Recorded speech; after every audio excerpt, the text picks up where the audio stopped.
Nous savons que le Togo a accéléré sa croissance. Nous savons aussi que le Togo s'est positionné dans la région ouest africaine comme un pays qui ferait vraiment des efforts considérables pour changer non seulement la situation économique du pays, mais aussi le positionnement de la région. Puisque vous avez dans votre plan de développement, dans votre vision, un certain nombre de priorités qui sont très liées au contexte régional, comme par exemple le fait qu'il y a des investissements dans la logistique, dans le hub d'affaires, dans un certain nombre de domaines qui profitent l'ensemble de la sous-région. Alors ma première question pour vous, c'est de savoir, à partir de cette conversation, on veut vraiment prendre un certain nombre de nouveautés que vous avez introduites dans votre vision et des informations qui vont pouvoir permettre à cette audience de connaître mieux votre pays. Et la première chose, c'est justement l'effort que vous avez fait, considérable pour les infrastructures, mais qui a aussi endetté un peu le pays. Comment vous expliquez cette priorité que vous avez donnée aux infrastructures et qu'est-ce que vous avez fait dans ce domaine en particulier? Merci, professeur Carlos, et merci pour cette invitation que vous avez adressée et merci surtout pour votre présence ici. Je suis sûr qu'avant cette session, très peu de personnes peut-être connaissaient le Togo, sinon de façon anecdotique. Donc c'est une opportunité pour moi de parler de mon pays et j'espère d'attirer plus d'investisseurs et plus d'investissements au Togo.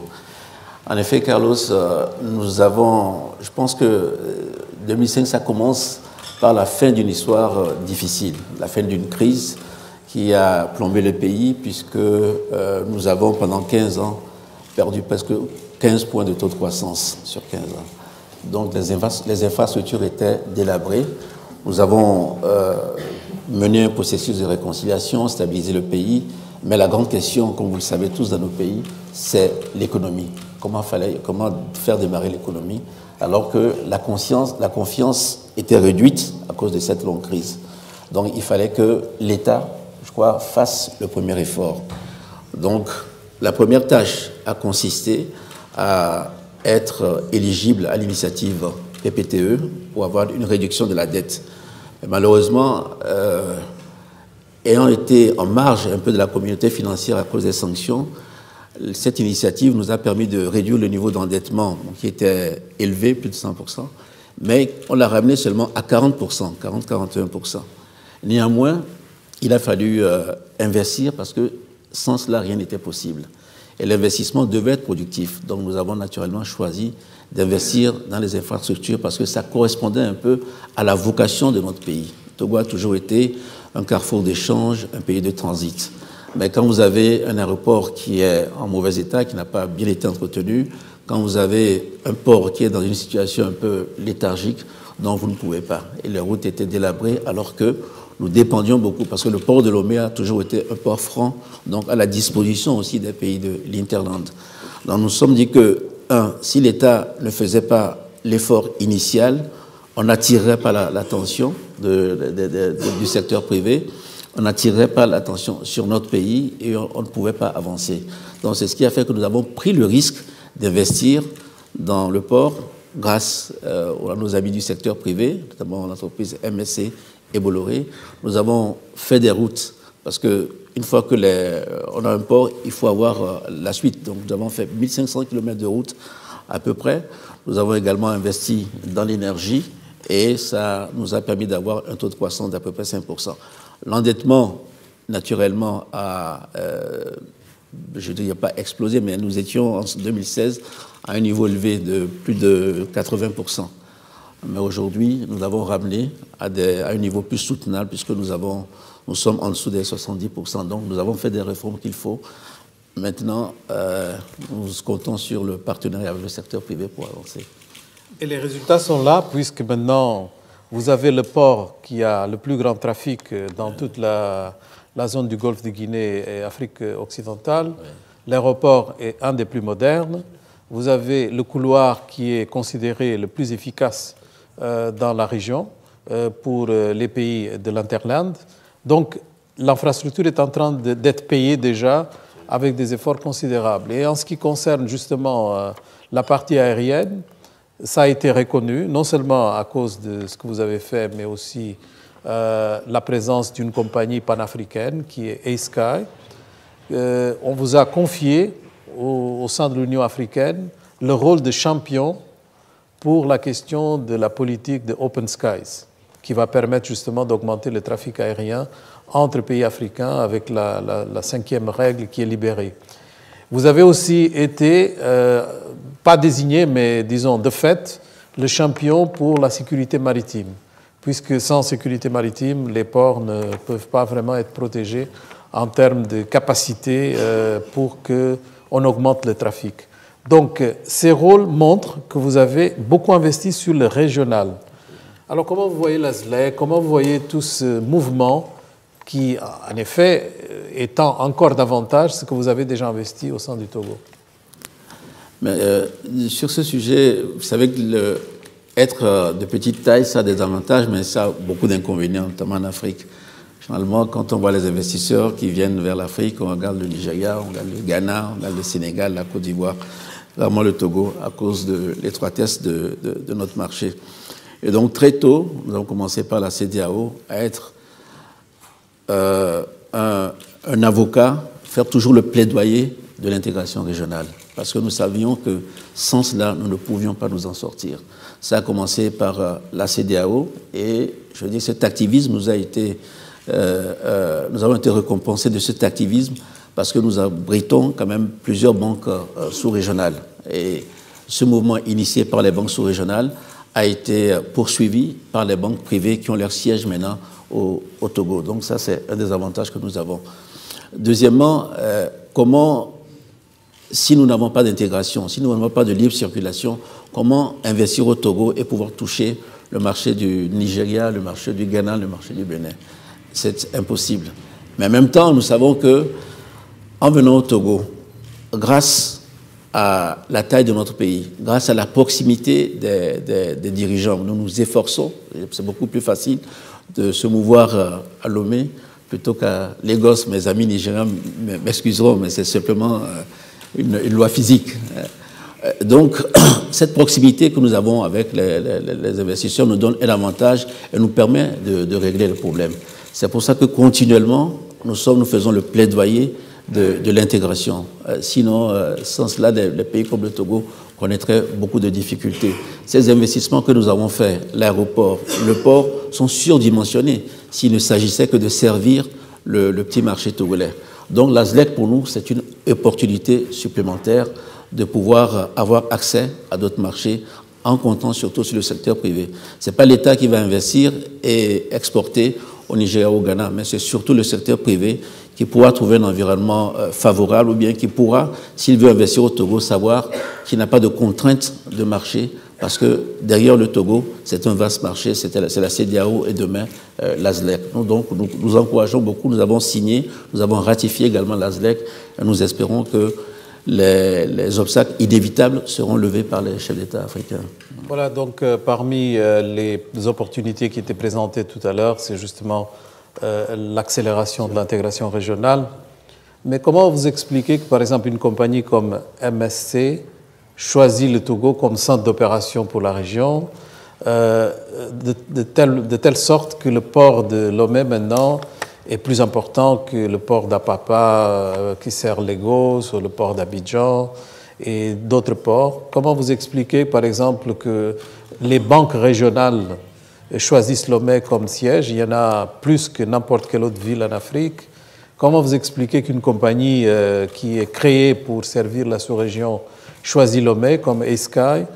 Quel est l'attractif et comment on peut accélérer les éléments qui permettent que cette attraction continue et se traduise avec beaucoup plus d'investissement?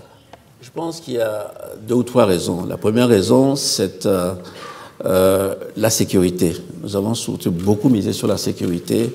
Et si vous allez à Lomé, généralement, les gens circulent paisiblement en toute sécurité.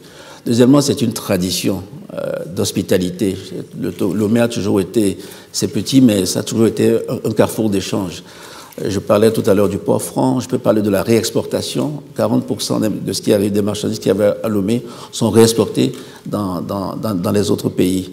Troisièmement, je crois que c'est aussi une volonté. On a parlé tout à l'heure d'intégration, c'est que nous avons, je crois, avec ces premières banques qui sont installées dans le pays, nous savons être à l'écoute des entreprises qui veulent établir leur siège à Lomé.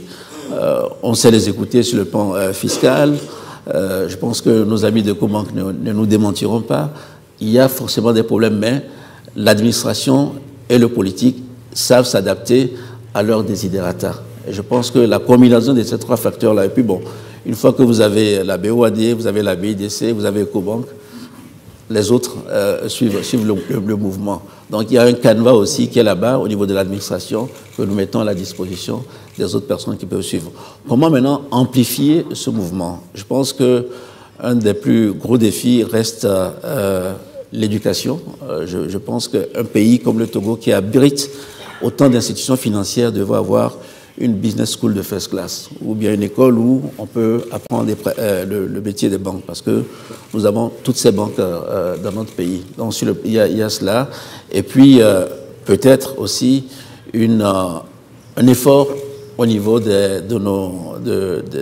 Code du travail, des lois du travail. Je le dis en pensant à mon ami d'Ecobank, parce que je sais que c'est une de ses principales préoccupations. Donc, ça va se faire assez rapidement. Voilà. Vous avez parlé d'éducation. Dans le domaine social, il y a eu un certain nombre de gains aussi depuis la mise en place des nouvelles politiques, et notamment le PND envisage un paquet de mesures dans le domaine social qui sont assez intenses. Et le Togo a déjà l'avantage d'avoir, pour ceux qui ne savent pas, le taux de chômage le plus bas d'Afrique de l'Ouest et un des plus bas d'Afrique. Donc ça, c'est déjà un gain. Donc ça devait permettre une certaine paix sociale. Comme vous avez parlé de stabilité, je me permets de vous interroger sur la situation politique. Est-ce que vous pouvez rassurer les investisseurs sur la question de la stabilité? Merci, Carlos. Ça me donne l'occasion de parler un peu de ce volet social et puis du volet politique. Sur le volet social, c'est vrai que nous avons un taux de chômage qui est assez bas, que nous le devons au dynamisme des jeunes Togolais, surtout des femmes togolaises qui s'investissent beaucoup. Et ce taux de chômage cache peut-être une réalité qui est un peu la précarité. Parce que la plupart de ces personnes travaillent, mais elles sont parfois confrontées au phénomène de la pauvreté. Donc, ce que le PND va apporter, c'est justement de réduire cette précarité-là, en leur permettant d'avoir des revenus supérieurs, puisque nous allons moderniser l'agriculture, mais également en leur permettant de sortir de l'informel, en mettant des outils comme la micro-assurance, parce que parfois ce sont de petits problèmes de santé qu'ils ont. Donc quand il y a la micro-assurance, ça leur permet aussi de régler ces problèmes de maladie. Donc le taux de chômage est bas, mais également réduire le niveau du sous-emploi par des revenus supérieurs et des revenus réguliers. Quant à la situation politique, bon, elle s'est tendue en 2017, mais aujourd'hui, cette phase est derrière nous et les réformes consensuelles qui avaient été acceptées par toute la classe politique ont été mises en œuvre, notamment le mode de scrutin et la limitation des mandats. Nous préparons des élections législatives à la fin du mois de juin. Je pense que si on n'a rien entendu, c'est que ça se déroule bien et que c'est calme. Et puis l'année prochaine, nous aurons des élections présidentielles. Donc je crois que, pour parler de stabilité, aujourd'hui, le système politique en place est comparable à ce que vous allez trouver dans pratiquement tous les pays de la CEDEAO. Donc c'est la limitation des mandats et les deux tours. Voilà. Et donc, une autre question qui, à mon avis, intéresse beaucoup cette audience, c'est les efforts qui ont été faits pour réformer les climats d'affaires. Oui. Puisque vous avez mentionné un certain nombre d'éléments, la fiscalité, le code de l'emploi. Il y a d'autres domaines qui sont importants en termes de régulation. Si le Togo veut vraiment devenir un hub d'affaires, qui est une des priorités du PND, du Plan national de développement, bien sûr, il doit être perçu comme un pays qui a tous les atouts pour attraire l'investissement. Et nous nous rendons compte que vous avez été classé par la Banque mondiale dans le dernier Ease of Doing Business comme le premier pays réformateur en Afrique de l'Ouest et parmi les plus réformateurs en Afrique. Et le Millennium Challenge Account a aussi considéré que le Togo était un des meilleurs pays en termes de réformes. Donc les réformes sont en train de se produire. Mais est-ce que vous avez déjà traduit cela en termes de résultats concrets d'investissement et d'opportunités? C'est vrai que la question du climat des affaires, elle s'est imposée à nous. Comme je vous ai parlé du problème d'endettement, à partir du moment où l'État n'a plus ses capacités, il faut bien que le secteur privé, si on veut continuer à développer le pays, ait la possibilité ou les opportunités d'investir. Donc c'est ce qui a été une des principales motivations. Donc nous avons mis en place certaines structures comme une cellule climat des affaires et une delivery unit pour expédier les problèmes que les entreprises privées pouvaient rencontrer. On a également un cadre de dialogue avec le secteur privé. Et puis, c'est vrai, nous regardons beaucoup les bonnes pratiques qui se font dans les pays qui excellent dans ce domaine. Un pays comme le Rwanda, nous avons une bonne coopération avec eux en la matière. Mais je crois qu'il faut que nous allions plus loin parce que notre ambition est grande, puisque ce sont les 2/3 du PND que nous souhaitons pouvoir faire financer par le secteur privé, offrir des opportunités. Une de ces opportunités, c'est la privatisation de la compagnie de télécom et d'autres aussi privatisations vont suivre. Parce que le poids de l'économie, compte tenu de le poids de l'État dans l'économie est beaucoup trop important. Il faut faire de la place au secteur privé. Donc, très bientôt, en plus de cette amélioration de la business environment, je pense qu'il y aura des opportunités d'affaires dans l'industrie, dans l'agriculture et dans d'autres domaines d'infrastructure. Je ne peux pas le révéler encore ici, mais très prochainement, je pense que vous entendrez parler du Togo sur le fond des privatisations. Voilà. I want to thank the President for this moment. It was very informative and I'm sure people really enjoyed your presentation. Thank you very much. Thanks a lot.